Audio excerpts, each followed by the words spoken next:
लोकसभा चुनाव के बाद अब उत्तर प्रदेश में उपचुनाव को लेकर सियासी हलचल तेज हो गई है और दोनों राजनीतिक दल अपनी अपनी तैयारी में जुटी हुई है। अभी हमसे बात करने के लिए इसी विषय पर समाजवादी पार्टी के प्रवक्ता सुनील सिंह साजन जी है। सर, यूपी उपचुनाव को लेकर सियासी हलचल तेज हो गई है, समाजवादी पार्टी की कैसे तैयारी चल रही है? देखिए, समाजवादी पार्टी पूरी तैयारी में है।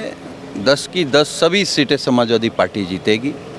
पीडीए के फार्मूले पर जीतेगी। महंगाई के खिलाफ, भ्रष्टाचार के खिलाफ, बीजेपी के झूठ के खिलाफ बीजेपी का सफाया होने जा रहा है। अभी जो परिणाम आपने 2024 के लोकसभा के देखे हैं, अभी तो ये आधे हुए हैं, अभी हाफ हुए हैं, 27 में साफ होंगे। बीजेपी भी पूरी तैयारी में लगी हुई है। अभी BL संतोष आए थे, वो बैठक करके गए हैं। अब बीजेपी का झूठ नहीं चलने जा रहा है। बीजेपी का भ्रष्टाचार अयोध्या से लेकर एयरपोर्ट तक, सड़क से लेकर पुलों तक सब लोग देख चुके हैं। उनका झूठ, उनका फरेब, उनका भ्रष्टाचार, लोग उनसे परेशान हो गए हैं।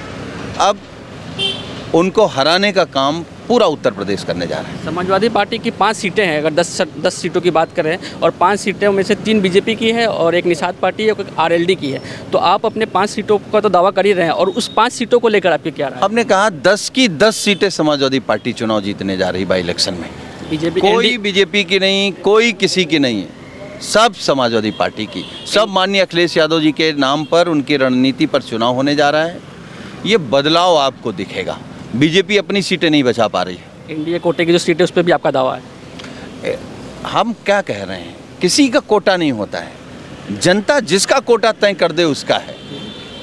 और अयोध्या की भी एक सीट है, मिल्कीपुर सीट है। हमने कहा जितनी सीटों पर चुनाव होने जा रहा, सारी की सारी इंडिया गठबंधन चुनाव जीतेगा। हाथरस की बात करें तो SIT की रिपोर्ट सौंपी गई है CM योगी को।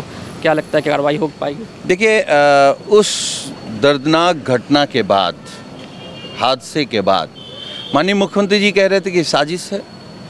हम लोग लगातार कह रहे थे प्रशासन का फेलियर है। आज आपने क्या किया? रिपोर्ट क्या आई? आपने CO को क्यों सस्पेंड किया? अधिकारी को भी सस्पेंड किया गया। क्यों अधिकारियों को सस्पेंड कर रहे हैं? इसका मतलब आपकी जांच कमेटी मान रही है कि अधिकारियों की गलती। आप छोटे अधिकारी आप सस्पेंड कर रहे हैं। DM को कार्रवाई क्यों नहीं?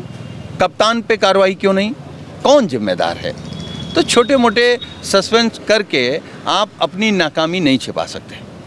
तो अभी आपने सुनील जी को सुना, इनका साफ तौर पर कहना है कि जिन 10 सीटों पर उपचुनाव होने हैं उसमें समाजवादी पार्टी मजबूती से लड़ेगी और जीतेगी भी। और इसी तरह हाथरस के कांड पे जो जिस तरह की SIT की रिपोर्ट सौंपी गई है, उस पर भी इनका कहना है कि अधिकारियों पर कार्रवाई करके सरकार अपने आप को बचाना चाह रही है। न्यूज़ नाउ भारतवर्ष के लिए अजित राय, लखनऊ।